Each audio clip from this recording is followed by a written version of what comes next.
akan meninggikan nama Yesus. Terima kasih Tuhan. Kami menyembah-Mu Tuhan.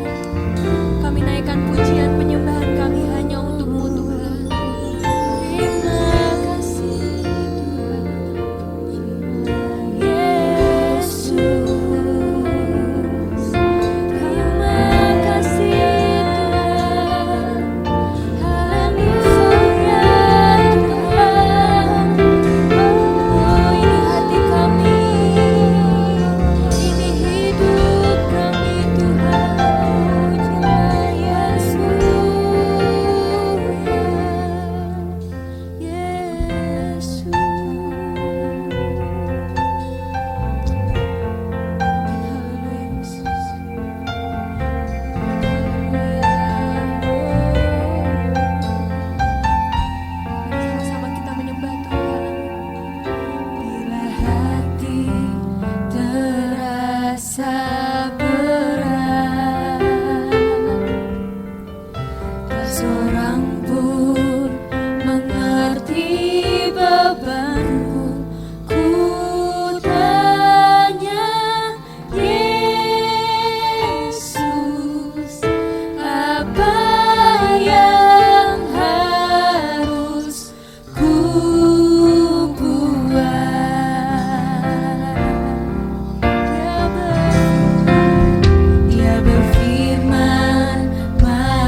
hati kami Tuhan. Biarlah Engkau tinggal dalam hati kami. Terima kasih Tuhan, kami serahkan seluruh kegiatan ini Tuhan hanya di dalam nama Tuhan Yesus Kristus. Haleluya. Amin. Shalom Bapak Ibu Saudara. Shalom. Shalom. Shalom. Puji Tuhan. Haleluya. Mari sama-sama kita mau memuji Tuhan. Kita mau memuji Allah di atas segala raja. Amin. Haleluya. Amin. Haleluya. Terpujilah namamu Tuhan. Yes.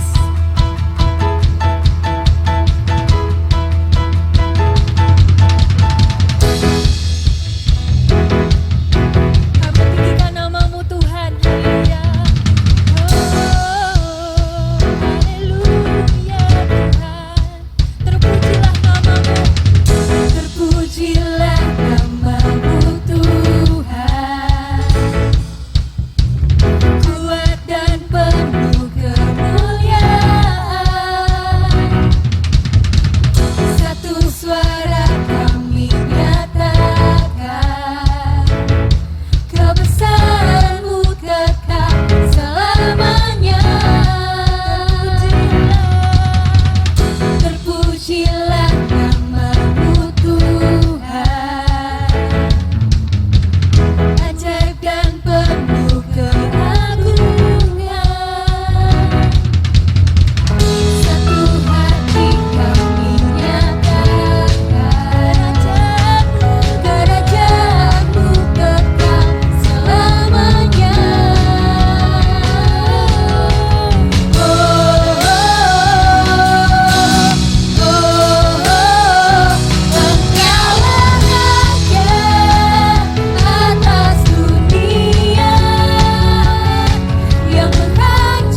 kami Tuhan. Sebentar lagi kami akan mendengarkan kebenaran firman-Mu. Engkau bentuk hati kami Tuhan, bimbing hati kami Tuhan, hanya tertuju pada firman-Mu. Terima kasih Tuhan, kami ucap syukur hanya di dalam nama Tuhan Yesus Kristus. Haleluya. Amin.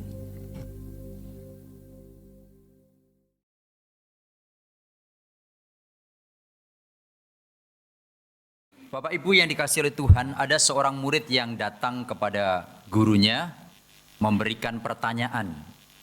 Pak Guru, bagaimanakah caranya mengukur kasih manusia itu? Kemudian gurunya memberikan jawaban. Sambil menatap murid itu, dia berkata, "Hei muridku, tunjukkan kepadaku berapa banyak engkau memberi dan aku akan menunjukkan berapa banyak engkau mengasihi. Karena ukuran pemberian yang engkau berikan kepada sesamamu, itulah ukuran kasihmu. Seberapa besar pemberianmu, sebegitu jugalah kasihmu itu." Dengan kata lain, saudara kasih Tuhan, bahwa untuk mengukur berapa besarnya, berapa tingginya, berapa banyaknya cinta kasih kita, itu bisa dilihat berapa banyak yang kita berikan. Mari kita coba melihat apa yang dilakukan oleh Allah kita. Allah adalah kasih, dan saya percaya tidak ada satupun yang sanggup mengukur betapa besarnya kasih Allah kepada kita itu. Bahkan kasih kita lebih luas dari lautan, lebih tinggi dari langit, dan seterusnya. Apa yang dia lakukan? Dia memberikan segala-galanya untuk kita sekalian. Bahkan dia memberikan satu-satunya anaknya yang tunggal untuk kita sekalian. Bapak Ibu, di sisi lain, Bapak Ibu yang kasih Tuhan, kita ini bisa memberi Bapak Ibu tanpa ada perasaan kasih. Misalnya pengalaman kita, kalau kita nyopir, kemudian kita berhenti di lampu merah, ada orang yang ngamen, secara spontan kita kasih uang 500 rupiah atau 1.000 rupiah atau 2.000 rupiah, tanpa ada perasaan kasih yang menyertai pemberian kita itu. Yang jelas kita memberi, betul, tetapi saya tidak yakin bahwa ada perasaan cinta kasih yang menyertai di dalam kita memberikan uang 2.000 itu. Bahkan menatap matanya pun kita tidak pernah, sudah kita buka jendela, sudah langsung kita kasih saja. Tetapi Bapak Ibu, kalau Anda sungguh-sungguh mengasihi, Anda tidak bisa tidak, Anda harus memberi. Jadi sekali lagi saya ulang Bapak Ibu, Anda atau kita bisa memberi tanpa melibatkan kasih. Tetapi kalau Anda sungguh-sungguh mengasihi, Anda tidak bisa tidak, Anda pasti memberi. Sebetulnya firman Tuhan yang akan kita pikirkan pada hari itu persembahan tanpa kasih. Saya akan balik saudara Tuhan, sama saja. Yaitu bagaimana kita memberikan persembahan dengan kasih. Jadi bukan memberikan persembahan tanpa kasih. Karena pasti saudara Tuhan, kalau kita berbicara yang positifnya, maka saudara otomatis akan tahu negatifnya. Kalau saya berbicara persembahan yang dengan kasih, maka saudara akan tahu kebalikannya. Bagaimana persembahan yang tanpa kasih itu. Saya percaya, dan saya tadi juga baca di renungan ini, setiap kita hampir bisa dipastikan pernah membaca 1 Korintus pasal 13. Dan kita seringkali juga menyanyikannya. Saya lagi coba merenungkan dari kalimat-kalimat yang begitu agung yang diberikan oleh Rasul Paulus kepada jemaat Korintus, Bapak Ibu, pada akhirnya ada 3 yang masuk grand final, yaitu iman, pengharapan, kasih. Betul? Dari semua yang indah-indah yang ditulis, tahu-tahu kemudian masuk grand final adalah 3 kata itu, yaitu iman, pengharapan, dan kasih. Nah, pemenangnya siapa? Kasih, ya. Juaranya kasih, saudara kesam Tuhan. Jadi saudara kesam Tuhan, tepat kalau apapun juga yang kita lakukan, termasuk pada nat yang baru kita baca, sekalipun kita memberi bukan sesuatu, memberi segala sesuatu, kalau kita tidak melakukannya dengan kasih, tidak ada faedahnya. Bahkan sekalipun kita menyerahkan jiwa raga kita atau kita mati sekalipun untuk Tuhan, tetapi kalau kita tidak melakukannya dengan kasih, maka itu tidak ada faedahnya. Mari Bapak Ibu kita pikirkan 2 hal. Yang pertama, kasih itu berarti punya keberanian Bapak Ibu untuk memberi yang terbaik. Saya lagi pikir saudara Tuhan, ini tidak main-main. Rasul Paulus dia mengatakan demikian. Dan sekalipun aku membagi-bagikan segala sesuatu, dia bagi-bagikan kepada semua orang. Dia bagi-bagikan kepada banyak orang. Dan saya percaya tadi saya dengar bahwa Natal ini saja Anda punya komitmen untuk membagikan 100 juta. ya. Dan saya harap tahun yang akan datang itu 500 juta ya. Ada amin? Nah, saya tunggu nanti beritanya. Ya, tahun depan 500 juta. Bapak Ibu, kalau Anda punya kemampuan untuk memberi banyak, berarti kan berkat Tuhan yang Anda terima lebih banyak juga kan? Itu secara otomatis. Nah, oke, kembali ke dalam konteks ini, saudara. Mari kita punya keberanian untuk memberi yang terbaik. Orang yang sungguh-sungguh mengasihi, yang dipikirkan bukan memberi yang terjelek.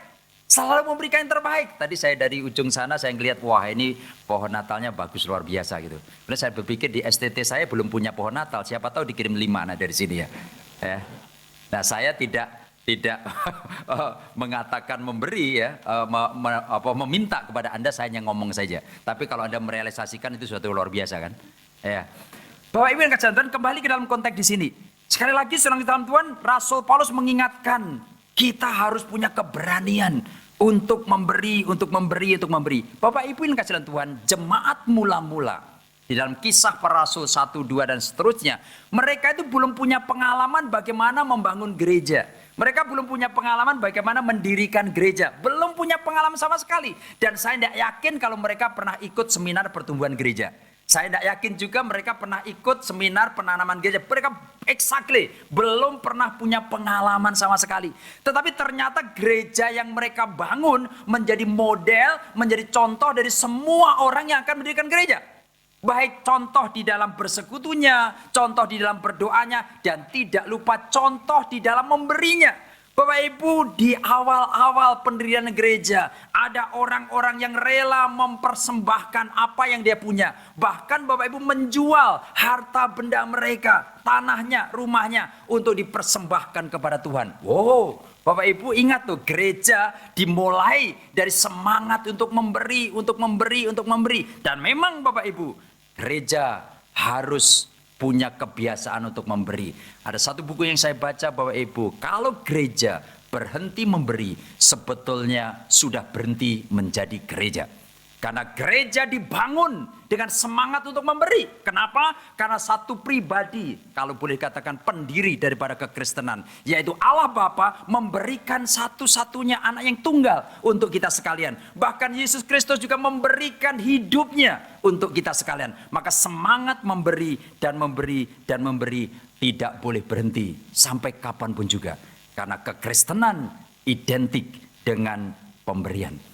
Tapi dalam konteks di sini seorang sahabat Tuhan, mari kita punya keberanian untuk memberi. Jangan takut memberi. Kita harus berani. Bahkan dikatakan membagikan segala sesuatu yang kita miliki. Mari Bapak Ibu coba kita merenung sejenak. Biasanya kecenderungan kita itu memikirkan ya, orang lain mau kasih apa ya kepada saya. Gereja mau kasih apa ya kepada saya. Majelis mau kasih apa ya kepada saya. Bahkan maaf, saya sebagai pendeta mungkin juga berpikir, jemaat mau kasih apa kepada saya. Saya sudah melayani baik-baik, nanti Natal ini dia kasih apa. Bapak Ibu yang kasih Tuhan, mari kita rubah pola yang demikian. Saya percaya pola yang tidak boleh kita teruskan. Model yang perlu kita mulai adalah apa yang akan aku berikan kepada gereja ini. Apa yang aku berikan kepada jemaat. Apa yang aku berikan kepada orang-orang yang di sekitar kita. Mari kita belajar tokoh di Amerika yang mengatakan jangan bertanya apa yang engkau berikan kepada negara ini, tetapi bertanyalah apa yang akan kau berikan kepada negara. Mari kita persempit dalam konteks kita, Bapak Ibu, mari suasana Natal ini kita bertanya apa yang akan kita berikan untuk gereja ini, dan tidak lagi bertanya apa yang akan gereja berikan untuk saya. Demikian juga dalam keluarga, apa yang akan saya berikan untuk papaku ya, untuk mamaku ya, dan seterusnya dan seterusnya. Semangat ini harus kita bangun Bapak Ibu. Jadi bukan semangat apa yang mereka akan berikan kepadaku, tetapi apa yang aku berikan kepada orang-orang di sekitarku. Ada satu kisah yang menarik Bapak Ibu, dulu saya pernah sampaikan di tempat ini kalau tidak salah. Bapak Ibu, saya dengar orang Yahudi itu terkenal pelitnya. Saya minta maaf kalau Anda orang Yahudi ya.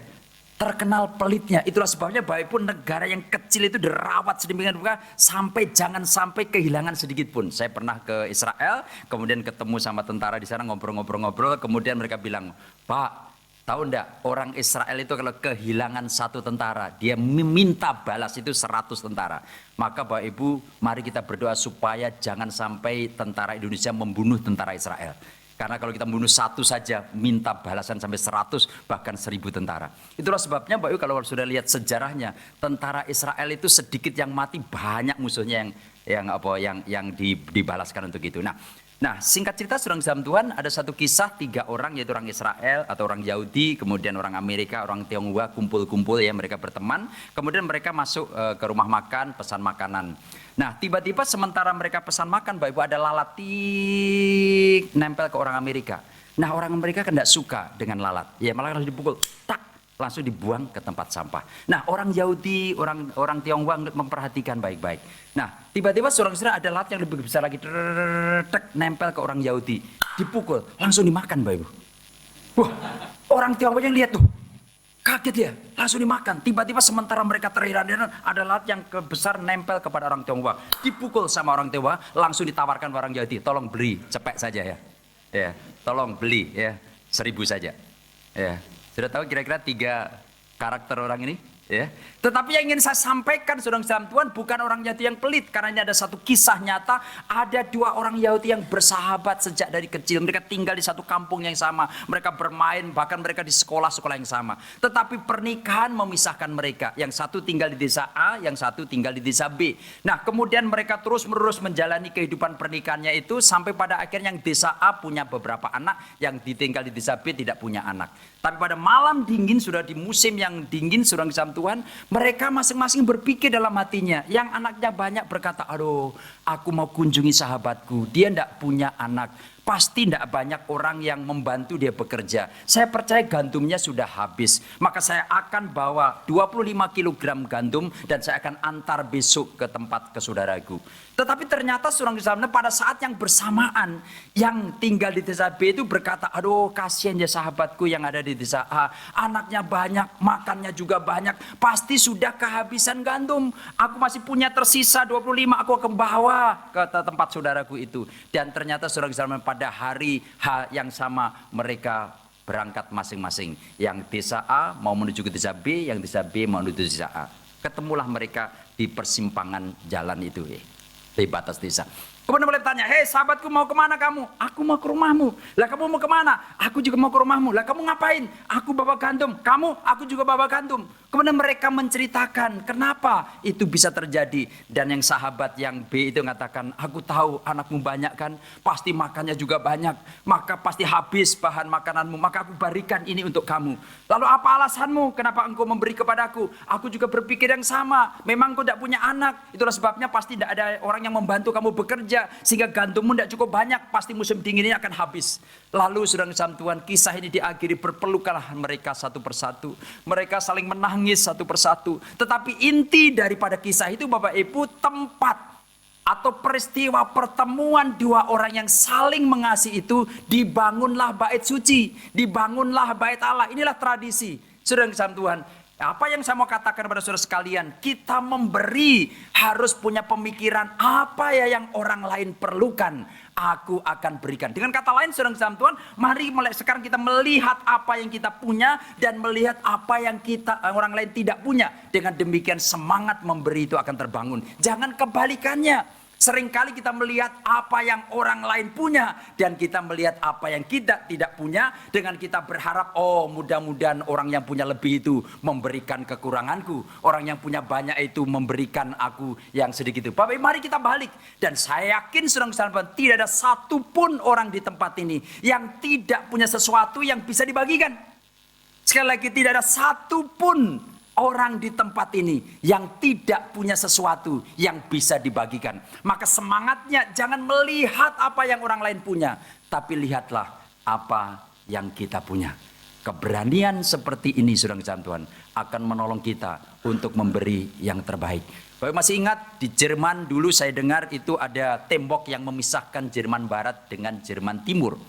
Suatu saat seorang Islam Tuhan, Jerman Timur yang semakin hari semakin miskin, tanda kutip. Kemudian Jerman Barat yang semakin hari semakin kaya. Karena disupport, didukung oleh Amerika, sedangkan Jerman Timur didukung oleh Rusia. Singkat cerita seorang Islam Tuhan, ada satu kisah yang dicatat. Ternyata orang yang miskin, seorang Islam Tuhan, seringkali suka iri hati melihat keberhasilan orang lain. Gitu ya. Jadi ada orang mengatakan orang yang miskin biasanya kaya iri hati. Gitu. Kaya kecemburuan gitu ya. Bapak Ibu, apa yang mereka lakukan? Mereka lempar sampah kepada orang-orang di Jerman Barat itu. Dilempar sampah, ya, berkarung-karung. Kemudian ada orang yang melihat itu kemudian marah, ya, orang Jerman Barat, dan mau membalas untuk melemparkan kembali sampah itu. Tetapi ada orang yang mengatakan, jangan dilemparkan sampah gitu. Lalu gimana? Masuk kita dilempar sampah? Oke, lalu bagaimana? Kita lemparin saja roti. Ya, kemudian satu karung, satu box dilempar roti. Pak, gitu ya. Apa yang terjadi? Orang Jerman itu lihat, waduh, kita lemparkan sampah, kemudian kita dapat roti. Yuk kita lempar sampah lebih banyak lagi supaya kita dapat roti yang lebih banyak. Betul, mereka lemparkan lebih banyak lagi. Lalu mereka, gimana? Kita lemparkan roti, ternyata sampah lebih banyak lagi. Udah, enggak apa-apa, yuk kita lemparkan. Jangan-jangan mereka memang kurang roti. Kita kasih roti lebih banyak lagi. Tetapi kali itu saudara-saudara dikasih spanduk, dikasih tulisan saudara-saudara. Mereka buka di Jerman Timur, dibuka. Nah, tulisannya itu mengatakan demikian. Manusia hanya bisa memberi apa yang dia miliki. Kami punya roti, maka rotilah yang kami berikan kepada Anda. Dan karena kalimat itu mereka berhenti, tidak melempari lagi sampah, saudara Tuhan. Karena mereka terhina sekali. Oh, berarti mereka tahu kalau kami hanya punya sampah, maka sampahlah yang saya berikan kepada Jerman Barat. Bapak Ibu, kalau tetangga Anda lempari sampah, besok pesan Pizza Hut antar kepada tetangga Anda. Serius, saudara Tuhan, inilah cara terbaik untuk menghentikan kejahatan. Jadi kasih Bapak Ibu itu sanggup menghentikan kejahatan apapun juga. Kemudian Anda melapor, Pak, saya sudah kirim satu loyang Pak Pizza Hut, tapi masih kasih, kirim 2 loyang Bapak Ibu. Kirim 3 loyang. Saya banyak membaca kisah-kisah nyata yang pada akhirnya dengan pemberian yang melibatkan kasih itu menghentikan kejahatan orang yang paling jahat sekalipun. Jadi mari Bapak Ibu kita punya keberanian untuk memberi, ya, untuk memberi, berani memberi, ya. Dan saya percaya seorang Tuhan, mari kita mulai melihat apa yang kita punya. Jangan melihat apa yang orang lain punya. Lihatlah apa yang Anda punya. Saya percaya kalau Anda duduk sejenak saja, 2-3 menit, Anda daftarkan, Anda begitu kaya. Karena terlalu banyak yang Anda miliki. Kalau tidak percaya coba pulang, lihatlah seorang Tuhan di kamar Anda. Saya percaya kamar Anda tidak cukup untuk menampung baju-baju Anda kan. Maka nyacar kemana-mana.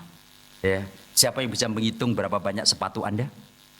Ya, saya sendiri seorang Tuhan yang tidak suka koleksi sepatu pun, saya juga tidak tahu berapa banyak sepatu saya.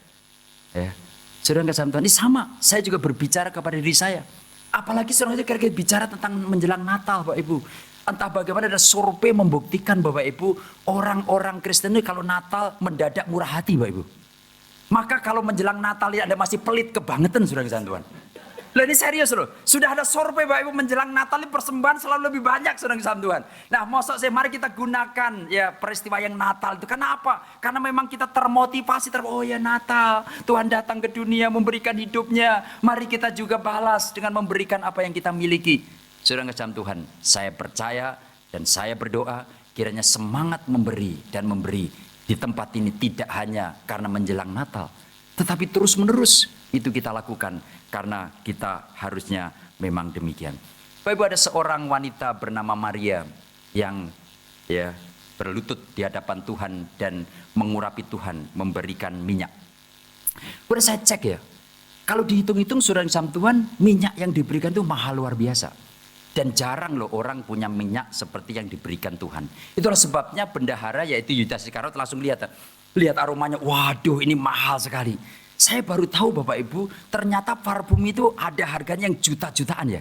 Selama ini saya hanya berani membeli parfum itu di body shop itu kira-kira mungkin 180.000 ya per itu botol. Itu pun karena ada diskon Bapak Ibu.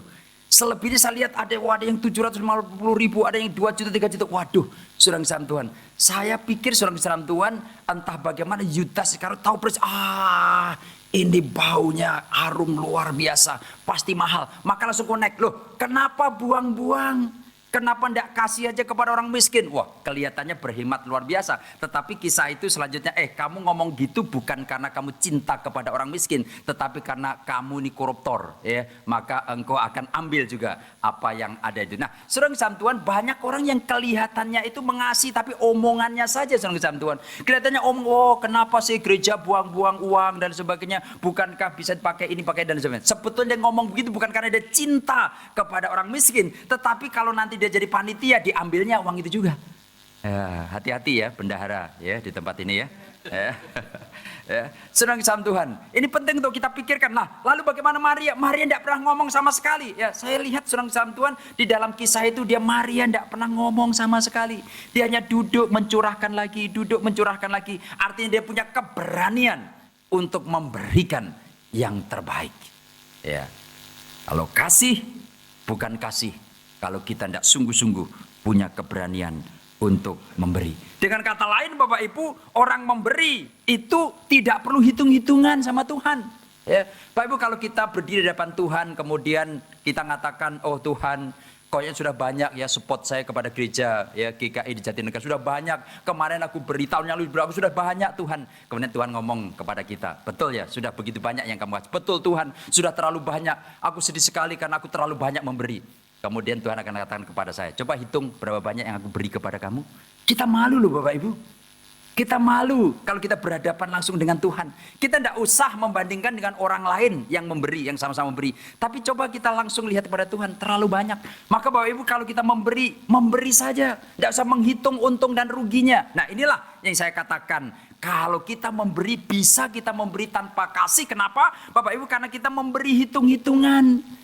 Kita memberi hitung, wah nanti kalau saya beri gini, nanti gimana, dan seterusnya. Oh sudah terlalu banyak dan sebagainya. Saya pernah KKR di satu gereja itu cukup lama, kira-kira mungkin 15 tahun yang lalu.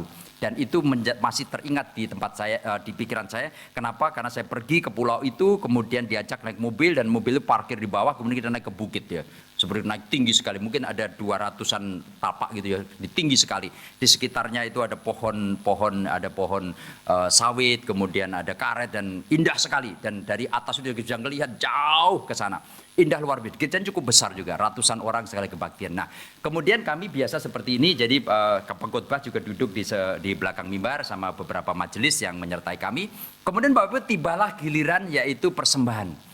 Nah, waktu persembahan biasa kan ada diiringi lagu pujian kan, nyanyi 1 bait, 2 bait, 3 bait. Nah, ternyata sudah 4 bait kok tidak selesai-selesai. Kemudian saya nyelonong melihat tuh, kenapa kok belum selesai sekali ya? Padahal banyak sekali yang mengedarkan kantong persembahan. Ternyata setak saya lihat kok berhenti di tengah-tengah ya. Kenapa orang itu kok tetap berhenti saja dan kelihatan tidak bergerak? Kan harusnya dia kan bergerak begitu kan di kantong persembahannya. Terus saya tanya, loh kenapa kok setak di sana? Kenapa tidak jalan-jalan? Kemudian dia bising, Pak biasa di sini. Loh biasa gimana? Tukar uang dulu. Jadi ternyata jemaat tukar uang dulu. Jadi dia ngomong kalau dia misalnya punya uang 10.000, saya persembahanku 5.000 aja, tolong kembalikan. Jadi berhenti setak macet di sana Bapak Ibu. Nah, jadi seorang kesam Tuhan, dan kemudian saya tanya, loh iya kalau bisa kasih kembali, kalau enggak, ya nanti Pak setelah pulang baru kita hitung-hitungan sama majelis. Jadi dia ada catatan, oh si A itu tadi kasih 10.000, pada persembahannya 2.000, jadi minus 8.000 dikembalikan. Sudah saya harap tidak terjadi di tempat ini. Ya. Kalau perlu Bapak Ibu kalau kasih dompet semuanya sekalian-sekalian. Nah, tapi Bapak ini real, ini di mata kepala saya menyaksikan ini Bapak Ibu. Jadi dia mulai hitung-hitungan. Kenapa mungkin tidak sempat Bapak Ibu yang salam untuk menukarkan uang. Bapak Ibu, saya bicara ini Bapak Ibu itu juga bicara tentang kehidupan kami. Saya dibesarkan dari gereja namanya GKJW, Gereja Kristen Jawi Wetan. Di Tulungagung, saudara kesam Tuhan. Itu kantong persembahan sekali jalan itu 5-5-nya itu harus lewat kita, saudara kesam. Artinya kita harus 5 kali kasih masuknya kantong persembahan. Itulah sebabnya maaf ya, ibu saya percaya sudah ada di surga. Setiap Sabtu ibu saya ini sibuk pergi ke toko tukar uang, saudara kesam Tuhan.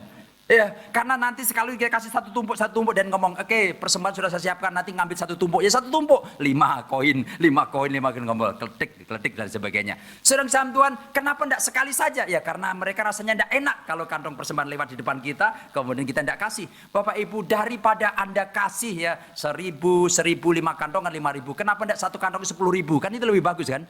Ya, betul? Ya, jadi tidak usah malu Bapak Ibu, ada 2 kantong yang beredar di depan kita, kemudian 5.000 kita, lebih baik langsung 20.000 aja 1 kantong kan? Kan Tuhan yang lihat. Tapi Pak, saya ingin juga majelis lihat. Ya sudahlah, saya harap nanti majelis tutup mata saja lah. Ya.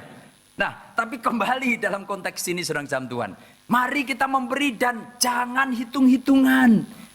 Itulah persembahan yang disertai kasih. Jadi tidak ada lagi, jangan sampai merasa aduh terlalu banyak ya persembahanku hari ini. Tadi padahal saya mau ngambil, ternyata saya ambil seharusnya kepingin 50.000, tapi 100.000 yang tercabut. Aduh sedih, nanti besok makan apa? Bapak Ibu, kalau Anda mau menyesal, saya harap hari ini Anda menyesal dengan mengatakan, aduh Aku kenapa ya hari ini persembahanku sedikit sekali? Kenapa hanya 50.000? Kenapa hanya 100.000? Harusnya 200.000 dong. Harusnya 1 juta dong persembahan. Nah, saya izinkan Anda menyesal dengan cara demikian.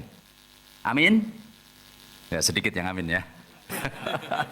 Saya harap Anda berani mengatakan, oh kenapa? Kalau perlu nangis langsung, kenapa Pak nangis? Iya sedikit sekali persembahanku hari ini. Ya boleh enggak aku kasih lagi? Oh boleh saja, silakan.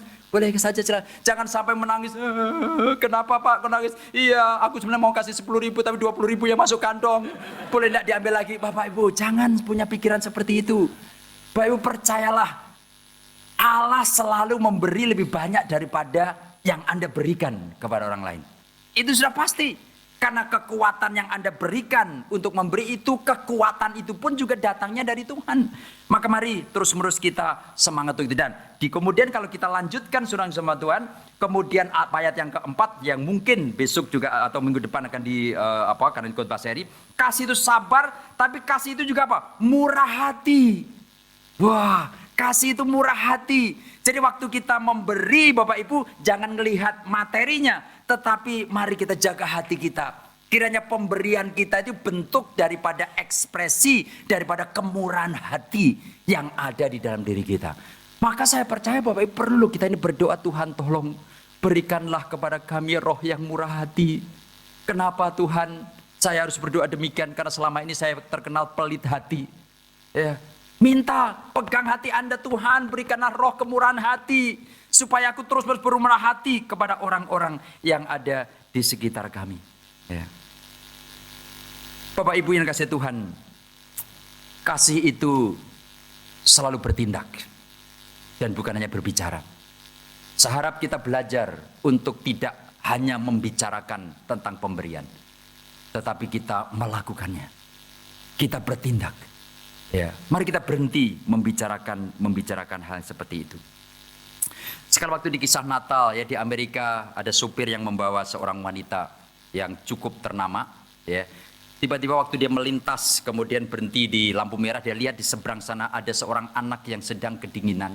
Kemudian dia menatap ke toko yang sebetulnya di atas sana ada jendela dan di bawah itu ada toko sepatu, toko pakaian, dan dia gemetar seperti itu. Dan ternyata anak itu memang sedang berdoa kepada Yesus. Dia pikir Yesus ada di atas sana gitu ya, di jendela itu. Maka dia karena tempat itu ada ornamen-ornamen Natal, maka dia berdoa.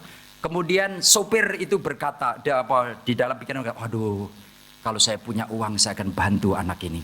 Tapi apa yang terjadi saudara sampun, tiba-tiba wanita tadi mengatakan, Pak supir tolong berhenti di tempat anak itu. Kemudian dia turun ya, tempat itu kemudian ditanya, nak kamu ngapain musim dingin begini kok di luar? Kamu kedinginan, kamu ngigil, kamu ngapain? Dia katakan, Mam, aku lagi berdoa supaya Tuhan Yesus memberikan kepadaku sepatu. Saya dengar Tuhan Yesus itu murah hati setiap kali bulan Desember, kira-kira gitu ya. Ya, maka dia berdoa tuh gitu. Kemudian apa yang dilakukan oleh ibu itu? Yuk, kemudian dibawalah dia masuk ke toko itu, dibelikan sepatu, dibelikan jaket dan seterusnya, kaos kaki, dikasih handuk. Kemudian saudara kisah Tuhan, dia berkata kepada pelayan, boleh enggak saya minta air panasnya? Dan betul, boleh di kamar mandi, kemudian dibersihin, dilap semua, kemudian dipakai kaos kakinya, dipakai sepatu, dipakai kemudian hangat. Nah sementara dia hangat, dia juga dapat bungkusan lagi untuk diberikan kepada anak itu. Dan ibu itu berkata, nak sudah enak ya? Iya mam, terima kasih mam, terima kasih. Kemudian oke, baik-baik ya nak. Kemudian ibu itu meninggalkan. Tapi waktu ibu itu meninggalkan, anak itu bertanya dengan suara lantang, Mam, apakah engkau istrinya Tuhan Yesus? Mam, apakah engkau istrinya Tuhan Yesus? Dan berhenti kisah itu sampai di situ. Bapak Ibu, kalau Anda tidak bisa menjadi Tuhan Yesus, jangan disalahartikan kalimat saya ini ya. Marilah kita jadi istrinya Tuhan Yesus. Marilah kita menjadi kakinya Tuhan Yesus. Mari kita menjadi tangannya Tuhan Yesus Kristus yang rela berbagi kepada siapa saja. Semangatnya adalah semangat yang Tuhan telah lakukan kepada kita. Semangat inilah yang harus kita lakukan. Saya baru saja pulang dari Amerika dan mendapat buku yang cukup bagus dari pengarang yang langsung. Dan buku itu judulnya mengatakan bahwa mari kita lakukan apa yang Yesus lakukan. Practicing the way of Jesus. Mari kita mempraktekkan apa yang Yesus praktekkan atau yang Yesus kerjakan. Bapak Ibu, saya percaya setiap kali Yesus melihat orang yang berkekurangan, pasti dia akan menolong orang itu. Pada saat dia melihat orang-orang yang kedinginan, dia pasti lakukan itu. Itulah sebabnya di dalam kitab Matius dia berkata, apa yang kamu lakukan kepada salah seorang yang paling hina, kamu telah melakukannya untuk aku. Apa yang kamu lakukan kepada salah seorang yang paling miskin, kamu telah melakukannya untuk aku. Jadi spiritnya ini masuk ke dalam bagian yang kedua. Waktu kita memberi, Bapak Ibu, marilah kita memberi dengan motivasi yang murni. Motivasi kita bukan untuk mencari nama, bukan untuk mencari pujian, tetapi purely saya melakukan ini untuk Tuhan. Maka di dalam ayat tadi katakan, sekalipun aku berbagi, jika aku tidak mempunyai kasih, maka tidak ada faedahnya. Bahkan sekalipun aku memberikan nyawaku, kalau aku tidak memiliki kasih, maka itu juga tidak ada gunanya. Maka bagian yang pertama, Bapak Ibu, kita bukannya sekedar memberi, tapi mari kita memberi, Bapak Ibu, dengan motivasi yang murni. Bukan untuk supaya dikenal nama kita, bukan untuk supaya kita mendapatkan pujian dan lain sebagainya. Maka ada pepatah mengatakan kalau kita memberi, memberi saja. Tidak usah juga membicarakan pemberian kita. Ada satu pepatah mengatakan pemberian yang dibicarakan kepada sesamanya tidak akan dibicarakan oleh malaikat, oleh Allah bersama dengan malaikat-malaikatnya. Tapi sebaliknya pemberian yang tidak Anda bicarakan akan dibicarakan oleh Allah kepada malaikat-malaikatnya. Bapak Ibu, banyak di antara kita memberi tapi ngomongnya banyak luar biasa. Memberinya hanya 1 juta tapi ngomongnya sampai 2 juta, saudara ngejam Tuhan. Terlalu banyak kita cerita, terlalu banyak kita ngomong, Bapak Ibu. Sampai pada akhirnya omongan kita lebih besar daripada pemberian itu sendiri. Mari Bapak Ibu kita membiasakan kalau memberi, just give. Memberi saja. Tidak usah lagi disertai macam-macam. Firman Tuhan juga katakan, apa yang kamu lakukan? Tangan kanan, kalau bisa tidak dilihat tangan kiri. Tapi kebanyakan dari kita, kalau bisa Bapak Ibu, apa yang kita lakukan tangan kanan, kaki kita juga tahu. Ya, tangan kita juga tahu. Bapak Ibu, keep, jagalah. Supaya kita memberi dan memberi saja.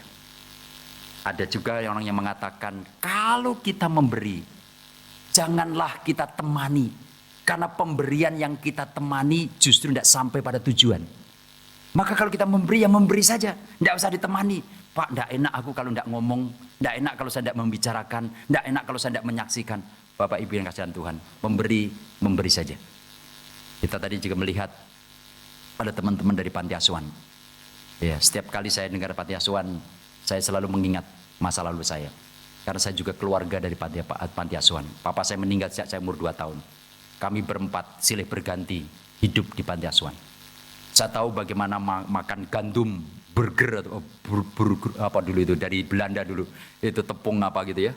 Itu yang kasar, yang keras gitu, gandum yang keras sekali. Kemudian kalau dikasih air panas membengkak begitu. Ya kasel-kasel sakit, kadang kita makan setengah kenyang tapi 1 menit kemudian langsung kenyang. Karena apa? Masih mekar juga di dalam. Ya. Sudah, saya biasa begitu. Ya. Dan saya biasa juga melihat bagaimana orang-orang bermurah hati. Sekarang adik saya alumni panti asuhan itu sekarang jadi pimpinan panti asuhan itu sendiri juga. Ya, di Tulungagung. Kemarin saya datang. Saya lihat anak itu dan saya menangis mengingat 40 tahun yang lalu. Mengingat 45 tahun yang lalu. Saudara, saya harap dengan melihat yang seperti itu kita tergerak untuk memberi. Tapi sekali lagi poin yang kedua, mari kita memberi dengan motivasi yang untuk Tuhan saja, bukan untuk yang lain. Ya. Sekali waktu ada misionaris orang yang kerja 30 tahun di Afrika. Ini kisah yang sangat terkenal, yang saya percaya selalu menyentuh banyak hamba-hamba Tuhan. Karena seringkali banyak hamba Tuhan pun yang ingin nama, ingin pujian, ingin dikenal dan lain sebagainya. Maka sekali waktu sudah dia pulang dan bersama dengan pulang seorang salam Tuhan, Presiden Amerika juga mendarat di Amerika pada saat yang bersamaan. Apa yang dilakukan oleh wartawan dan semua rakyat Amerika ternyata bikin spanduk welcome Maur Presiden gitu ya.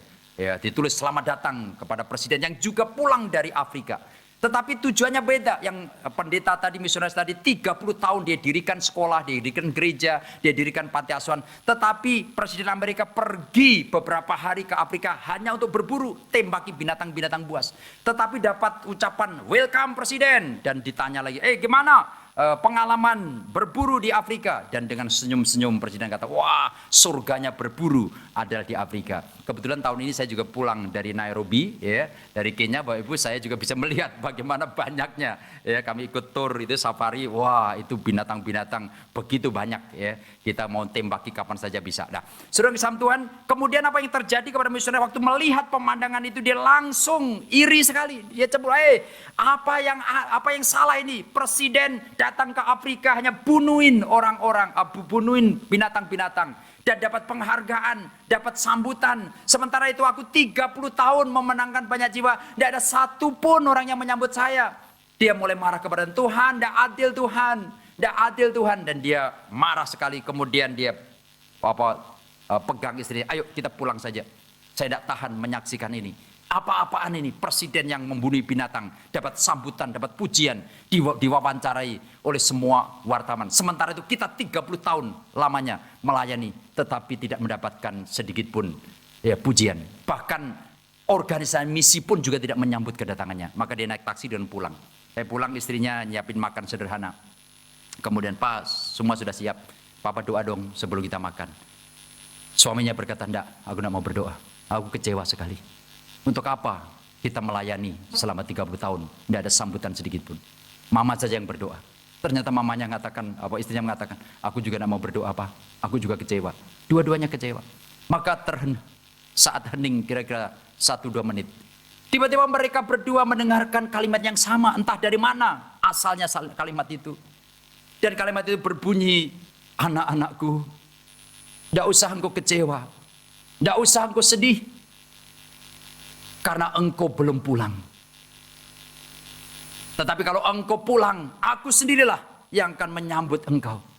Tidak usah sedih, engkau tidak disambut oleh siapapun juga, karena engkau belum pulang. Tetapi nanti kalau engkau pulang, aku sendirilah yang akan menyambut itu. Bapak Ibu, kalau ada memberi dan memberi banyak, dan tidak ada satupun menghargai pemberian Anda, tidak ada satupun yang memberikan pujian, Bapak Ibu, kenapa? Tidak usah sedih, Bapak Ibu, Anda belum pulang. Anda belum pulang, Bapak Ibu. Percaya nanti kalau Anda pulang, pribadi Yesus Kristus dia akan menyambut Anda. Saudara Tuhan, tidak usah kita kecewa kalau kita memberi dan tidak ada orang memberikan sambutan, memberikan pujian kepada kita. Kenapa, Bapak Ibu? Karena yang layak memberikan pujian adalah Tuhan sendiri. Yang layak memberikan penghargaan adalah Tuhan sendiri. Mari setiap kali kita memberi, kita ingat kisah ini. Bapak Ibu, kalimat berikutnya mengatakan, sekalipun aku menyerahkan tubuhku untuk dibakar. Wah, ini lebih keras lagi. Artinya dengan kata lain, zaman dahulu Bapak Ibu memang zaman orang menjadi martir. Ya. Dalam konteks itu sudah biasa. Jadi orang-orang juga berlomba untuk mati menjadi martir. Ya. Tetapi Rasul Paulus mengingatkan, sekalipun engkau mati di dalam medan pelayanan saja, kalau engkau tidak memiliki kasih, tidak ada gunanya. Tidak ada gunanya. Bapak Ibu, banyak orang loh yang mati dicatat di Alkitab yang sebetulnya tidak layak, ya, di hadapan Tuhan. Masih ingat bukan Ananias dan Safira? Mereka benar-benar memberi persembahan, Bapak Ibu, mereka jual hartanya, bukan? Masih ingat itu? Dan dia mati sementara kebaktian. Bukankah bagus, Bapak Ibu? Langsung masuk surga kan, pikiran kita kan? Wah, dia mati sementara apa? Sementara memberikan persembahan. Lalu di mana? Sementara ibadah. Wah, orang berpikir hebat sekali orang ini. Sementara memberikan persembahan langsung mati. Tetapi Bapak Ibu, bukankah matinya karena kutukan? Dan dia berkata, Petrus berkata, hei Ananias dan Safira, ya, apa yang kamu lakukan? Engkau tidak menipu kami, tetapi engkau menipu Sang Roh Kudus. Engkau menipu Allah. Ya, Bapak Ibu, kita bisa memberi. Kita harus ingat, kita juga harus tulus melakukannya. Kita harus dengan sukarela melakukannya. Barnabas memberi dan mendapatkan penghargaan, tetapi Ananias dan Safira memberi dan dapat hukuman. Memberi adalah hal yang biasa, tetapi dampaknya luar biasa. Bisa kematian, bisa kehidupan. Maka mari kita cek setiap kali memberi, mari kita memberi dengan motivasi yang murni. Dengan kata lain, mari Bapak Ibu, setiap kali kita memberi, mari kasih itu kita sertakan di dalam pemberian kita. Selamat memberi, Tuhan memberkati. Amin. Mari kita tundukkan kepala dan kita berdoa. Bapa kami yang bertata di kerajaan surga, kami datang kepadamu pada hari ini. Kami bersyukur untuk pimpinanmu, kami bersyukur untuk penyertaanmu, kami bersyukur untuk berkat-Mu yang Kau limpahkan sepanjang kami beribadah pada hari ini. Terima kasih untuk puji-pujian, terima kasih untuk firman Tuhan, terima kasih untuk doa yang sudah kami naikkan kepadamu, terima kasih untuk persembahan, terima kasih juga untuk kehadiran-Mu di tengah-tengah kami. Sementara ya Tuhan, kami akan mengakhiri ibadah ini, dan kami akan kembali melanjutkan tugas dan tanggung jawab kami masing-masing, karena Tuhan senantiasa beserta dengan kami. Kiranya Tuhan senantiasa memberkati kami. Usai sudah ibadah kita pada hari ini, dan kita akan segera mengakhiri, dan kita akan segera melanjutkan tugas dan tanggung jawab kita masing-masing. Sekarang persiapkan hati dan pikiran kita, terimalah berkat Tuhan. Kiranya damai sejahtera yang datang dari Allah Bapa pencipta langit dan bumi, kasih yang sejati dari anak yang tunggal Tuhan kita Yesus Kristus, persekutuan, penghiburan, serta kekuatan yang datang dari Allah Roh Kudus, kiranya Allah Tritunggal yang Maha Esa itu mencurahkan berkat yang melimpah kepada Bapak, Ibu, dan saudara-saudara sekalian, mulai hari ini, esok, lusa, dan seterusnya, bahkan sampai selama-lamanya. Haleluya. Amin. Amin. Terima kasih. Tuhan Yesus Kristus memberkati. Haleluya. Amin.